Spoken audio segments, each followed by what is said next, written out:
Então, me espelhando, não copiando, tá? Me espelhando no Freud, que foi um dos que interpretaram textos arcaicos, interpretaram textos, inclusive, da cultura judaico-cristã, trazendo à luz conceitos que ele posteriormente definiu como sendo psicanalíticos, né? Então, a gente tem um exemplo aí. A gente tem um exemplo do texto muito conhecido do Freud, que é o Moisés e o monoteísmo, onde ele interpreta a questão da cultura judaico-cristã, sobretudo judaico, porque ele era judeu, né? E ele vai dar novas conjecturas para o que de fato teria acontecido com Moisés, né? E aí ele traz a ideia do parricídio, né? De que os judeus teriam cometido um parricídio e por conta disso elevaram Moisés a uma estrutura de patriarca, uma estrutura de governante em chefe da nação. E aí volta aquela ideia inicial do Totem. Então, não é essa a nossa ideia. A ideia é fazer da mesma forma, ou seja, análise psicanalítica de um texto arcaico, de um texto bíblico, mas trazendo à luz conceitos que são psicanalíticos. Tá? Eu não quero com isso também definir que haja uma verdade suprema no que eu vou falar aqui, mas é fruto de uma interpretação psicanalítica particular. Então, lancei um olhar psicanalítico clínico sobre um texto e esse texto me fez perceber com outro olho, né, com uma outra ótica, com uma outra interpretação, o que os cristãos chamariam de pecado original. Certo? Então, há muita dúvida sobre quando foi que o homem se tornou mau. O Freud ele diz que o ser humano é um perverso polimorfo. Ou seja, ele é perverso de todas as formas. Então a gente vai perceber que a criança, desde os primeiros anos, ela realmente é egoísta. Ela só pensa nela, ela só busca a satisfação na sua própria libido. E por que isso acontece? Isso acontece porque o superego dela ainda não foi formado. Esse conjunto de valores éticos, morais, religiosos, que limitam o desejo, ele ainda não existe na criança. Ele precisa ser formado com base na experiência que ela vai ter no próprio desenvolvimento, na sua própria vida. A primeira infância, a influência da família, a educação formal, a educação religiosa que ela tenha ou não, isso tudo vai contribuir para a formação desse superego, né? E aí, a partir daí, ela vai conseguir controlar a sua maldade, porque só é maldade na nossa concepção. Ela vai conseguir controlar a sua perversão natural. O Freud vai dizer, então, que essa criança é perversa de todas as formas. Isso choca um pouco, né? Porque a gente tem uma ideia, ou quer acreditar na falsa ideia, de que a criança é um anjinho, de que a criança não tem mácula, não tem pecado, né? É boazinha, não mente. Criança não mente, vocês já devem ter ouvido isso por aí. Mentira, criança mente a beça. Entendeu? Principalmente a criança mente muito, descaradamente. Então, ela demonstra essa perversão por si só. O indivíduo ele deixa de ser perverso na medida em que ele se acultura. Ele vai se tornando um indivíduo aculturado. A interferência cultural vai fazendo dele um ser social, um ser sociável, que consiga viver em sociedade. E para isso eu preciso abandonar essa minha característica inicial de perversão. E se eu continuar vivendo de modo a satisfazer apenas os meus impulsos, onde tudo é visto como uma potencial fonte de prazer, eu continuo sendo perverso. E essa estrutura no contexto da sociedade, ela é antinatural. Aí você tem o sociopata, você tem o psicopata, que são outros nomes, são sinonímias para perversão. Conceito desenvolvido por Freud na construção do método psicanalítico. E aí, então, essa perversão existe, é fato. Freud identificou, nós concordamos, a criança perversa sim, mas quando isso de fato começou? Quando isso de fato se tornou algo real no meio dos seres humanos?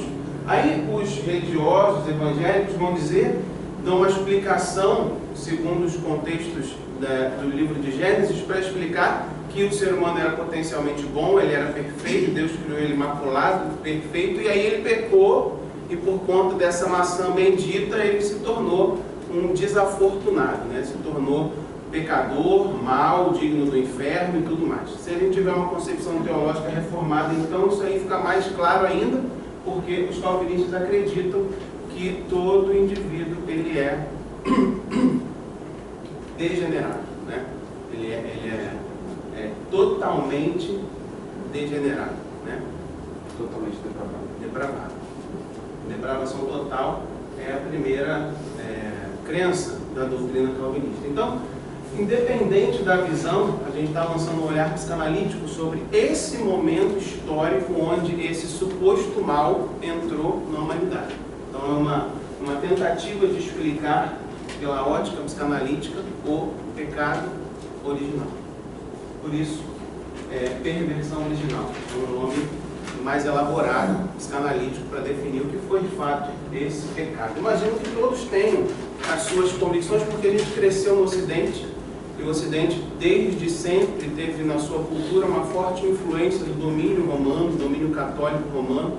Então, de certa forma, o nosso pensar ele passa pelo viés da doutrina teológica católica romana, que é cristã.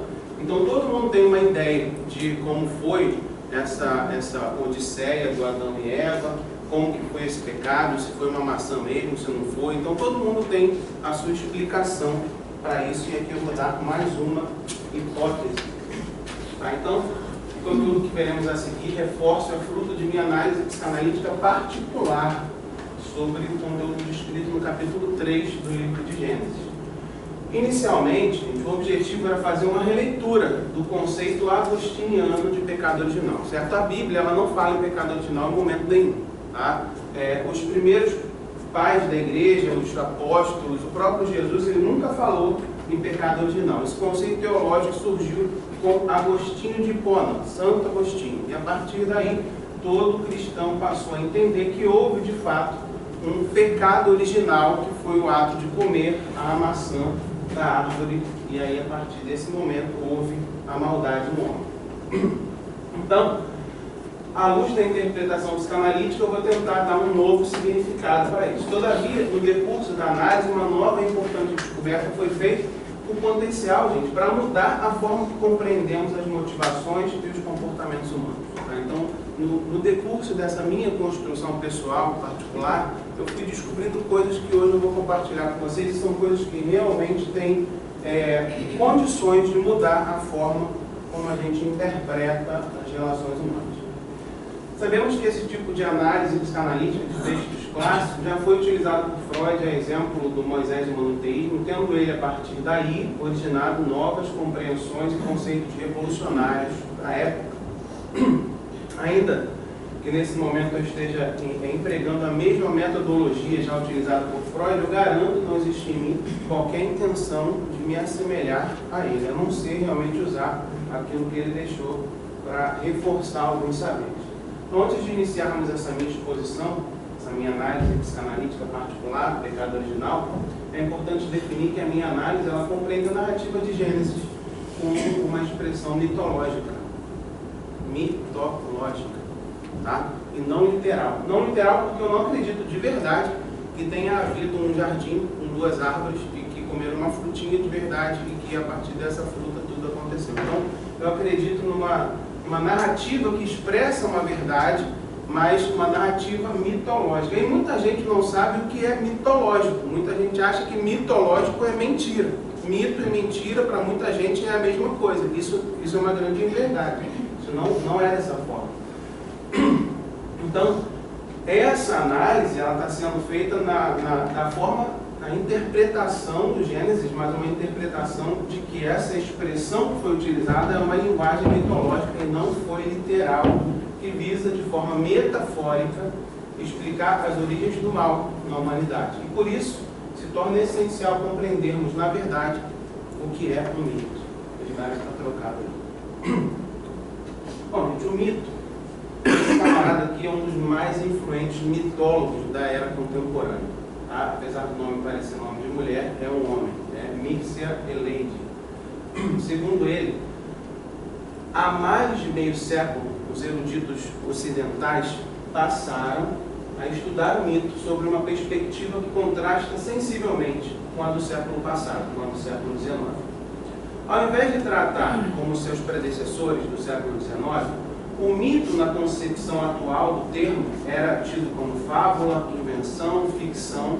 Nossos contemporâneos compreendem e aceitam que tal era compreendido pelas sociedades arcaicas, onde o mito designa, ao contrário, uma história verdadeira, uma história verídica, tá? E, ademais, extremamente preciosa por seu caráter sagrado, exemplar e significativo. Ele diz isso no livro Mito e Realidade, da editora Perspectiva de São Paulo, publicado em 1972. Então, o mito, ele não é mentira. Ele traz uma essência de uma verdade. Pode não ser uma verdade literal, como realmente ele é contado, mas por trás disso há uma verdade. O mito do Édipo, por exemplo. Tá? Não houve, de fato, um Édipo que foi largado por seus pais e recolhido na selva, levado para um outro lugar e acolhido por outros reis como se fosse filho, e que no decurso de uma viagem matou um carroceiro, um viajante, que depois veio a descobrir que era o pai dele e casou com aquela que ele veio a descobrir que era a mãe dele. Isso não aconteceu literalmente, tá? Mas isso expressa uma verdade, a verdade que o Freud conseguiu captar, a verdade que todo menino tem medo de realmente os seus desejos de fantasia se concretizarem. O desejo de, quando ele rivaliza com o pai dele, de que aquele pai esteja morto, ele teme que esse desejo se concretize. E ele teme também que o desejo que ele tem de afetos eróticos pela mãe se concretize a ponto de ele realmente ocupar o lugar desse pai. Então isso não é uma verdade literal, mas é uma verdade psicológica que reside no âmago da construção de todo menino e de toda menina. Entendeu? Então o mito ele precisa ser compreendido dessa forma, como uma verdade contada com termos que não são científicos, com termos que não são literais. E aí, eu acredito numa verdade expressa no capítulo 3 da Bíblia, na criação do mundo, na criação do mal, por aí vai. Só que não exatamente da forma como ali está sendo descrito, porque ali é uma narrativa mitológica. O Orígenes, né, que foi um teólogo na primeira era, ele vai dizer que pessoa inteligente pode imaginar que houve um primeiro dia e depois um segundo dia, noite e manhã, sem sol, sem lua e estrelas? E o que o primeiro dia se faz sentido chamá-lo assim, existiu sem um céu? Quem é suficientemente bobo para acreditar que, como um jardineiro humano, Deus plantou um jardim em Éden, no Oriente, e nele colocou uma árvore da vida, visível e física, de forma que, se alguém mordesse o seu fruto, obteria vida? E que, comendo de outra árvore, conheceria o bem e o mal? E quando se diz que Deus andou pelo jardim ao anoitecer e que Adão se escondeu atrás de uma árvore, não posso imaginar que alguém duvidaria que esses detalhes apontam simbolicamente para sentidos espirituais, fazendo uso de uma narrativa histórica que não aconteceu literalmente. Certo? Isso é a interpretação de um teólogo muito influente da primeira era. O Orígenes está publicado na sua obra, e eu partilho dessa visão, e é a partir daí que a gente vai interpretar esse texto bíblico, tá? Há verdade sobre ele, mas verdades que talvez não sejam literais. São 4 verdades sobre mitos. Mitos não são mentiras. Primeiro, isso a gente tem que ficar claro. Mitos não são mentiras. É interessante, não está na palestra, mas eu vou compartilhar com vocês. Eu gosto muito daqueles canais de Discovery, The History Channel e por aí vai. E um dia desse eu estava vendo num desses canais a origem do mito do vampiro. Drácula desvendado, um negócio assim. E aí eu fui me interessando pela reportagem e percebi que, na verdade, o mito ele parte, mais uma vez, de uma construção literal, mas do medo que uma sociedade de uma certa região da Europa lá tinha de uma família em especial que tinha uma doença física. Uma doença, perdão, era o mito do lobisomem. Uma doença chamada licantropia. E aí eu fui para o CID para saber se é verdade, se essa doença existe, e ela existe. Ela está na CID. Licantropia é uma doença que faz com que o indivíduo tenha pelos por todos os corpos. Toda a área do seu corpo produz pelo. Então, bochecha tem pelo, testa tem pelo, pescoço tem pelo, todo lugar do corpo tem pelo. Então, essa reportagem me mostrou que lá naquela região existia uma família que todos os membros tinham essa doença. E Os conterrâneos lá chamavam eles de família Globo.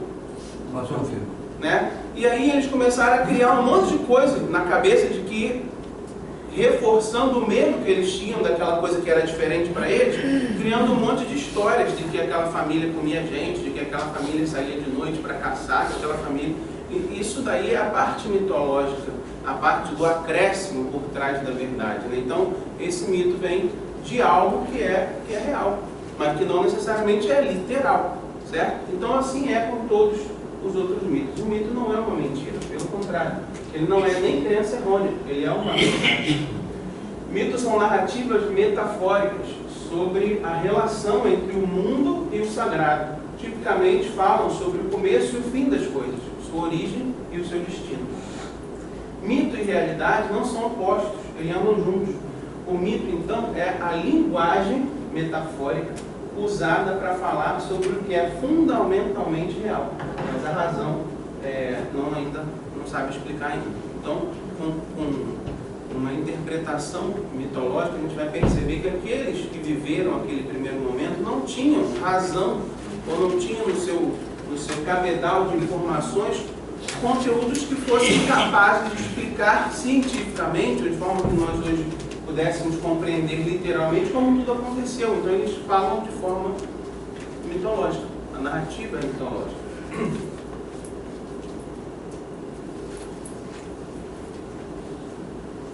Tendo compreendido que o mito não é sinônimo de mentira ou de fábula, mas de uma verdade contada usando uma linguagem muito específica, vamos retornar à minha análise. Definindo Deus. Olha que interessante. Eu olho para esse texto e eu vejo um mecanismo psíquico em ação. O que é um mecanismo psíquico? Eu vejo uma serpente mandando o cara fazer uma coisa. Quem é essa serpente? Come, povo, é bom, você vai gostar. Faz o que você tem vontade de fazer. Quem é esse mecanismo psíquico? O id. Né? E aí eu vejo um outro do outro lado dizendo: se você fizer, você vai morrer. Se você fizer, você vai pagar um alto preço. Quem é esse cara? Super-ego. Entendeu? Então a primeira análise leva a crer que o que está acontecendo ali é um diálogo interno, uma dificuldade interna entre a satisfação do desejo e a repressão desse desejo. Então essa análise, ela coloca a serpente na posição de id, de manifestação do desejo, e coloca Deus na posição do superego, por conta da sua ação repressora, da sua ação proibitiva. Né? Então o que acontece ali, na verdade, é a dinâmica id, ego e superego acontecendo. Para os antigos hebreus e cristãos, Deus é a fonte de tudo que há. O Jung aponta Deus como um arquétipo integrante do inconsciente coletivo e propondo que é um conceito inato, ou seja, herdado por todo ser humano. Todo ser humano nasce com uma representatividade inata de um Deus criador. Isso porque ele recebe influência do arquétipo do Deus, que é parte do inconsciente coletivo. No livro de Gênesis 2:17, nós vemos Deus proibindo o homem de comer a árvore do bem e do mal. Então essa ação proibitiva de Deus, na minha análise analítica, me leva a fazer essa relação Deus-superego. Tá? Considerando o superego como um agente repressor que existe basicamente com o intuito de coibir as ações humanas, constituindo uma estrutura composta basicamente de proibições, de leis, de regras em geral, minha análise caminhou, num primeiro momento, para uma correlação entre Deus como uma personificação do superego, identificando-o, inclusive, na narrativa mitológica de Gênesis. Então, o autor estava contando um conflito dele, entre o desejo e a repressão. Deus é a personificação do superego humano e as suas proibições são correlatas projeções das próprias proibições que o superego impõe aos seres humanos. Vocês conseguem não aceitar que isso seja verdade, tá? Porque isso não é a ideia da palestra. A ideia é de fazer essa construção. Vocês conseguem chegar a compreender onde a minha análise me levou até aqui? Né? E até aqui eu acho que ela está bem plausível no sentido da lógica, do óbvio. E aqui, considerações gerais, que eu acho interessante vocês anotarem. Primeiro, a gente pode ao menos supor que se havia repressão, havia desejo. Certo? E aí a gente vai criando correlatos. Né? Primeiro, isso é óbvio, se tem repressão, é porque tem desejo. Toda repressão nasce como uma contracatéxia a uma libido que foi catexada para algum lugar. Esses termos eles são essencialmente psicanalíticos, mas catéxia seria a explosão da libido num sentido. E a contracatéxia é a energia que o superego utiliza para reprimir aquela explosão da libido. Entendeu? Então, existia, lógico, se existia uma proibição, ela veio para proibir algo, para proibir um desejo que também existia. Segundo, mais óbvio que isso é impossível. Se Deus proibiu o homem, se o superego proibiu o homem de comer desse fruto, em outras palavras, né, se o superego expressa a sua proibição quanto à ação de comer o fruto, é porque já havia no homem uma libido destinada a comer este fruto. Tudo bem até aí?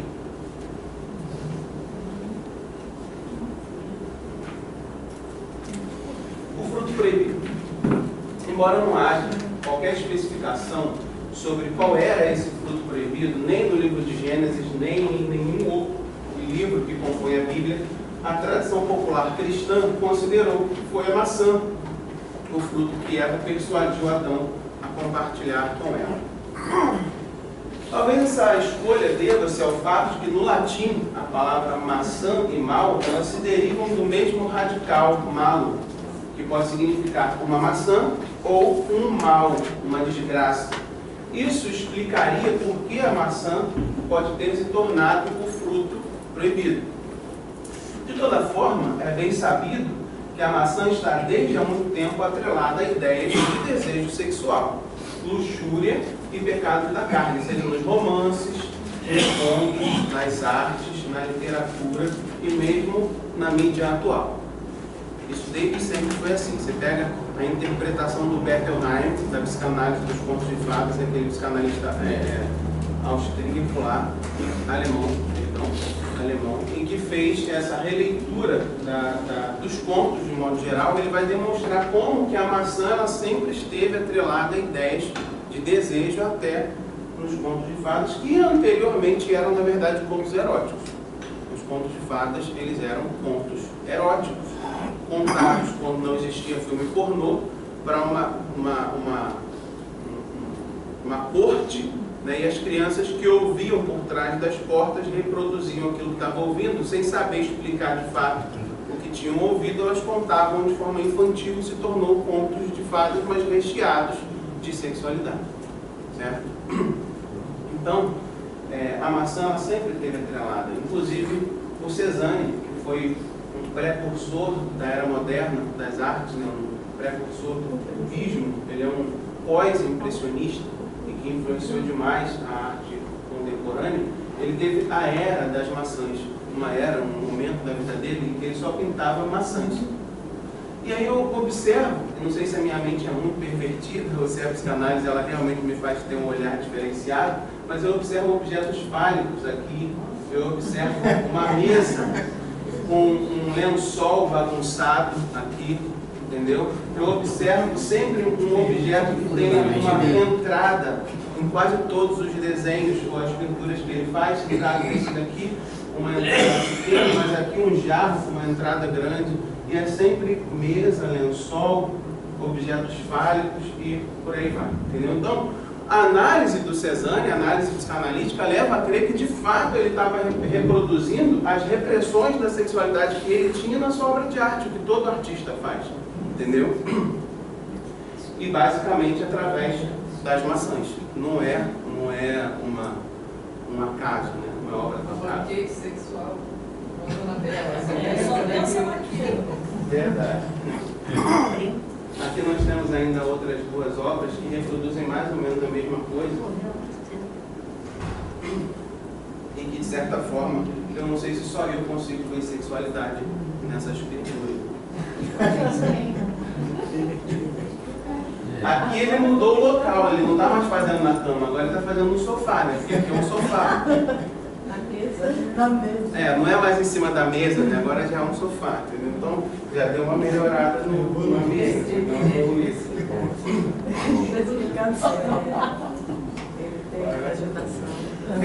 Então, nesse momento, eu imagino que você deva estar supondo, imaginando que a minha análise psicanalítica me levou a interpretar a maçã na narrativa de Gênesis como sendo o sexo. Foi isso que provavelmente vocês chegaram a concluir, né? Que como a maçã expressa a sexualidade, é provável então que essa maçã fosse o sexo, mas não é isso. De maneira alguma, não é essa a ideia. Até porque essa ideia não é nova. Já houveram psicanalistas que antecederam a essa exposição e que propuseram isso, que eu discordo veementemente. Eu vou explicar por quê. Os seres humanos, primeiro, já praticavam sexo antes de comerem o fruto. Muita gente não quer crer nisso, né? Muitos religiosos não querem acreditar que o ser humano fazia sexo antes de cometer esse grande pecado. Mas isso é fato. Não tem como desprezar o que a gente observa na própria narrativa do Gênesis. Então a gente pode supor, com base na lógica, que Adão e Eva, que eram personagens centrais dessa epopeia, já haviam tido filhos e filhas antes do episódio da maçã, pois Deus, ao distribuir castigos aos envolvidos na desobediência à sua proibição, condenou a mulher com a multiplicação das suas dores do parto. Ele disse: a partir de agora darás à luz com dor e grande sofrimento. O que me leva a crer, pela interpretação óbvia, de que antes disso ela dava à luz sem dor ou com pouca dor. Ela fazia o parto levoeiro, sem dor, né?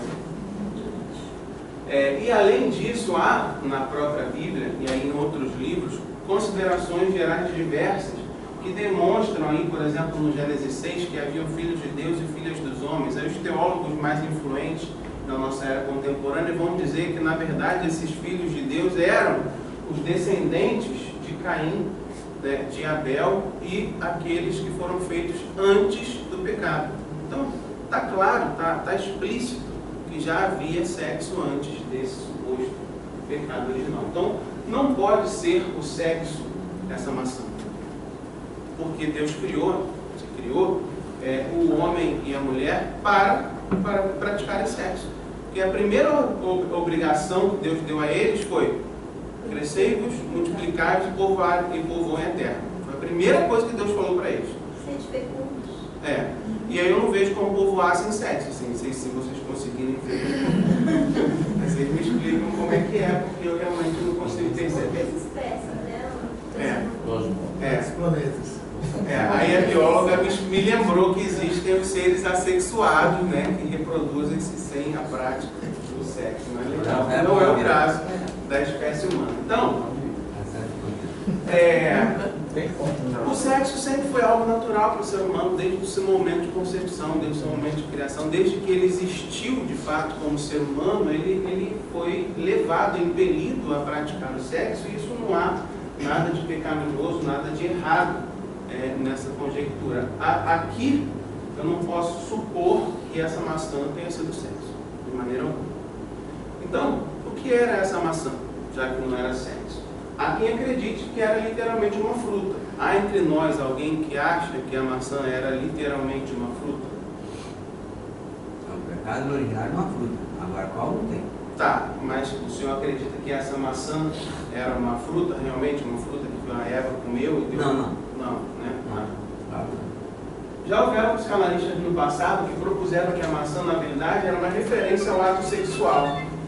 Mas, como vimos, ela não se fundamenta, pois a própria narrativa mitológica do Gênesis apresenta dados que refutam essa hipótese. Há ainda aqueles que acreditam que a maçã foi, na verdade, uma desobediência, e é aqui, nessa interpretação, em que se concentra o maior número de pessoas. Todo mundo, creio eu, que vai interpretar isso, acha que comer a maçã representa uma desobediência a uma ordem de Deus. Todo mundo aqui imagina que acredita que comer essa maçã foi, na verdade, um ato de desobediência a uma ordem direta de Deus, certo? Vamos partir por aqui, vamos partir por essa linha de interpretação, de que sim, a maçã pode representar uma desobediência, tá? Mas que tipo de desobediência? Uma desobediência implícita ou uma desobediência explícita? Bom, se eu considero que essa maçã, o fruto proibido, fosse na verdade uma desobediência, ela poderia ter sido praticada de duas formas, pelo menos. Na minha análise psicanalítica, ela prossegue no sentido de que a proibição não foi literal. Se essa proibição de Deus não foi literal, porque essa narrativa é mitológica, então essa desobediência também não pode ter sido explícita, porque a ordem não foi direta, certo? E, portanto, a desobediência não pode ter sido explícita ou literal. Logo, após um tempo dedicado a compreender essa desobediência, concluir que ela foi, na verdade, implícita. Implícita de que maneira? Uma desobediência a uma lei da natureza. Uma desobediência é aquela proibição do superego que visava reprimir as pulsões de comer do fruto. Então, houve lá aquele desejo e o cara satisfez aquele desejo de comer do fruto. Então, ele desobedeceu sim à repressão do superego. Então, ele acabou satisfazendo o id e não o superego. Considerações gerais 2, então. Comer a maçã é um ato de praticar uma desobediência implícita. Desobediência implícita é igual a transgredir uma lei natural. Que lei natural foi essa? Tá? O pecado original, então, que seria comer a maçã, é o mesmo que perverter o objetivo do sexo. Perverter, no sentido de transformar, no sentido do que o termo de fato quer expressar. Qual o objetivo do sexo entre os animais? Qual o objetivo? O Gibson falou aqui ainda há pouco. Procriar. O objetivo do sexo entre os animais é procriar. Tá? Todos os animais, principalmente o da classe dos mamíferos, do qual também fazemos parte, o sexo possui um único objetivo: procriação, preservação da espécie. Em todas as espécies de mamífero, o sexo respeita um período de cio da fêmea. Em decorrência da repressão ou da preservação do objetivo do sexo, não se observa a existência de estruturas perversas entre os animais, especificamente entre os mamíferos, o que quer dizer que os animais não são maus. Os animais matam para se defender ou para manter a sua espécie, para se alimentar ou para se defender. Não vejo perversão em nenhuma outra espécie animal que não seja a nossa. Porque às vezes a gente esquece que a gente também é animal. Então a nossa espécie desenvolveu a maldade. E é esse o objetivo da análise, tentar explicar como que isso de fato aconteceu. Posso passar? Tranquilo? Tem gente confiança.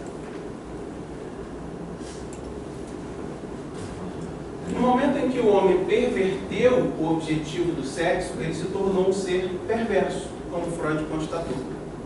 No momento exato em que o homem perverteu o objetivo desse sexo, ele se tornou um ser perverso, como Freud constata. E aí a gente percebe o seguinte: primeiro, sobre o sexo humano. O sexo humano é o único, o ser humano é o único ser que habita o planeta e pratica um sexo de forma descompromissada e casual. Principalmente depois, como a doutora Silvana falou, do advento da pílula anticoncepcional. Mas antes disso, isso já existia. O amor romântico é prova disso. A Idade Média está repleto de sexo casual. O rei saía para a batalha e a rainha ficava lá com um guarda de palácio, né? O pobre do rei Arthur, coitado, o homem mais famoso da história. Verdade. O ser humano, então, é o único animal que usa o sexo como forma de satisfazer as suas tensões, segundo a observação. Terceiro, o único que vê o corpo do outro como fonte de prazer. Quarto, é o único animal que faz sexo sem ser para procriar. E óbvio, quinto, é o único animal que faz sexo até sem querer fazer sexo.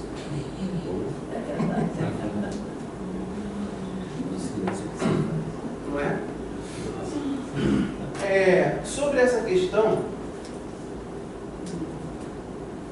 essa perversão aqui é no sentido então de mudar esse sexo natural.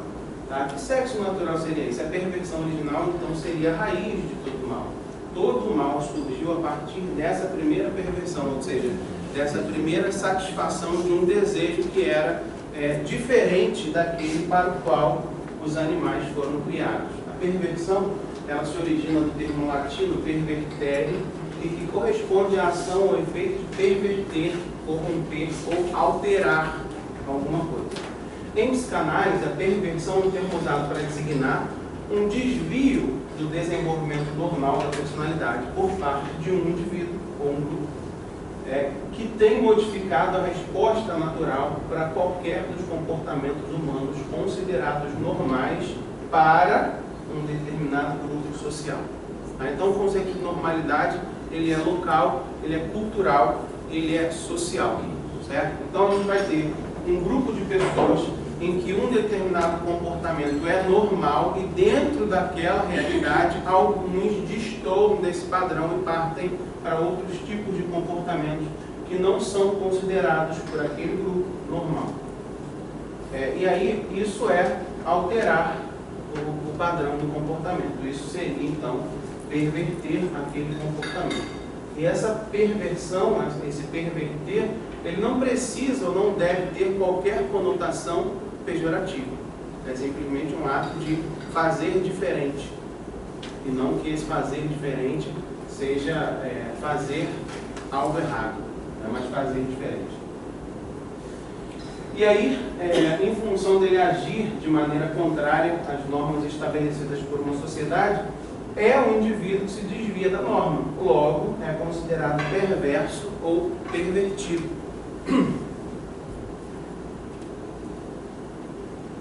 Sabemos que uma das principais características dos indivíduos perversos é a incessante busca de satisfação pessoal, tá? Vendo tudo e todos como uma potencial fonte de prazer.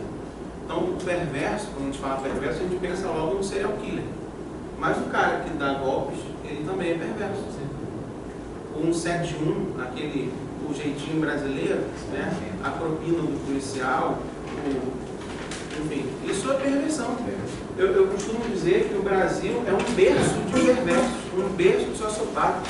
Porque o Brasil estimula condutas que são contrárias à norma social, né? Então, ele até leva, por conta da extrema burocracia, o indivíduo a procurar um caminho mais fácil, que é o caminho do fazer o errado, o caminho da perversão, entendeu? Porque se não houvesse burocracia, o cara que trabalha, lógico, lá como diretor do Detran não ia levar um dinheiro para poder facilitar um trâmite que seria extremamente difícil e burocrático. Então, poxa, o cara precisa, né, ganhar um dinheirinho extra, porque ele tem família e tal. Percebe como o Brasil é um berço de sociopatas? Pode acreditar. Esse indivíduo, ele não se preocupa com o outro, ele só tem interesse em satisfação pessoal, em ajudar somente a ele próprio. Se o que ele está fazendo vai prejudicar alguém, isso não importa, desde que satisfaça ou beneficie a ele próprio. Isso seria o sinônimo do egoísmo. Sim. Então Sim. todos nós temos a nossa perversidade. Sim, com certeza, todos nós somos perversos polimorfos. Todos nós, perversos de todas as formas, todos nós manifestamos em determinado momento o nosso egoísmo na forma do que o Freud chamou de aquele camarada que olha para a água e se apaixona por ele, de narcisismo, seja primário ou secundário, mas nós manifestamos o nosso narcisismo em alguns momentos. Então, é comum, é claro que é algo que a gente vai ter que brigar o tempo todo contra essa questão, que faz parte do construto do ser humano. Mas isso nem sempre foi assim, gente. Porque não preciso ser biólogo para imaginar ou supor que, se nós somos animais, se nós somos mamíferos, em algum momento da nossa trajetória na Terra, nós respondíamos iguais a todos os outros animais mamíferos. Em algum momento nós mudamos, e só nós mudamos, porque os outros continuam iguais. E talvez isso tenha sido um grande marco para transformar o ser humano no ser pensante, no ser diferente, no ser que ele é hoje. Então, de certa forma, essa perversão que a gente pode estar entendendo como algo ruim levou a nós a sermos esses seres evoluídos que somos hoje.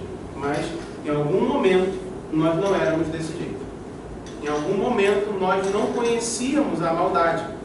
A narrativa bíblica, de forma mitológica, vai dizer que o Adão, antes de pecar, nem sabia que estava nu. Ou seja, ele era ingênuo quanto à própria malícia. Certo? Ele era exatamente como os outros animais que estão nus e nem percebem isso. Entendeu? Por que nós mudamos? Quando nós mudamos? Quando houve essa perversão original.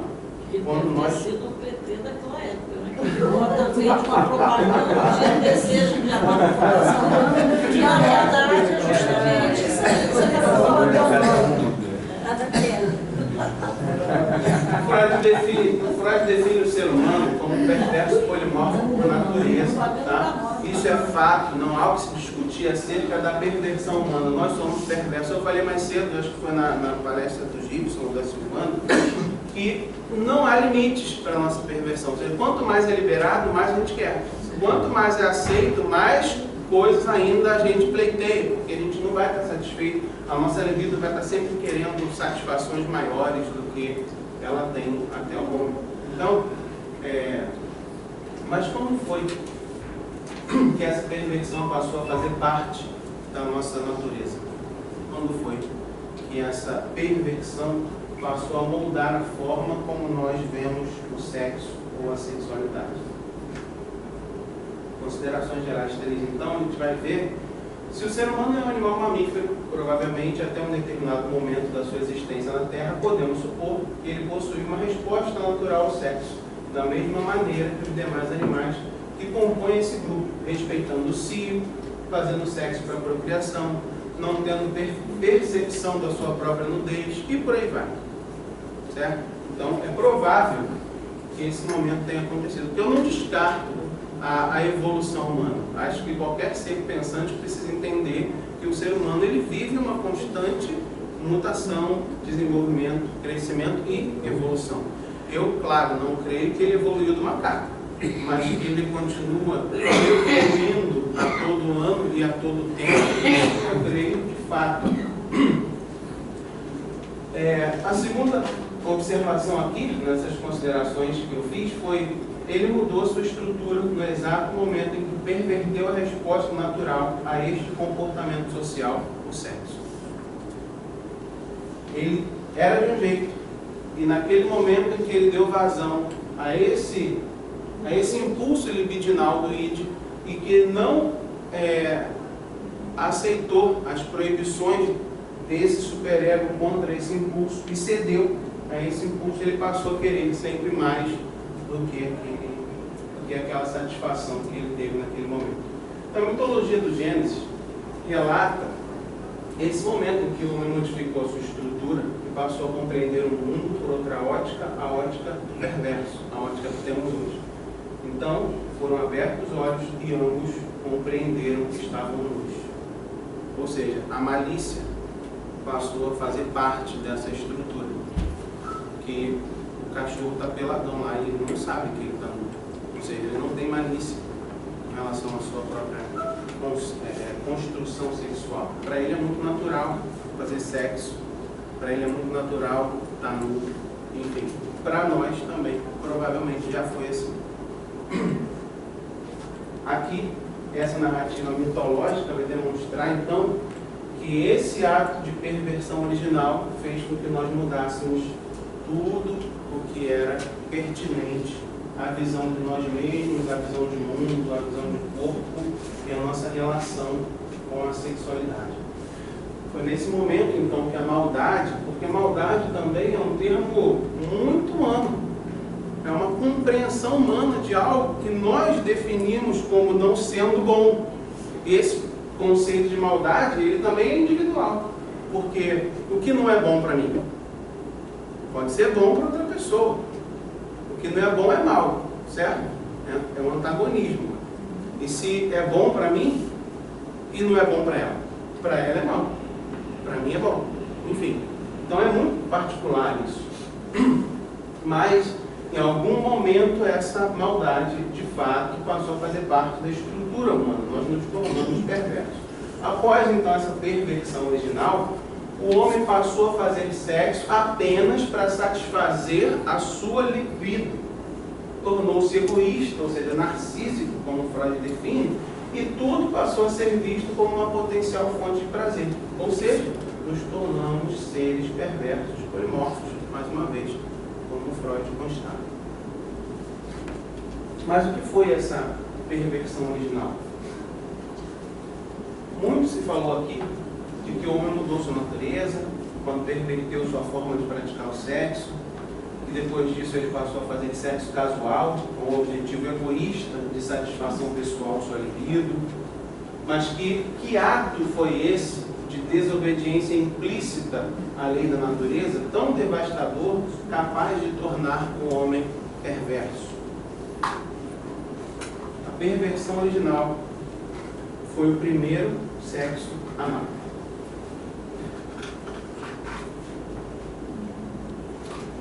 A minha análise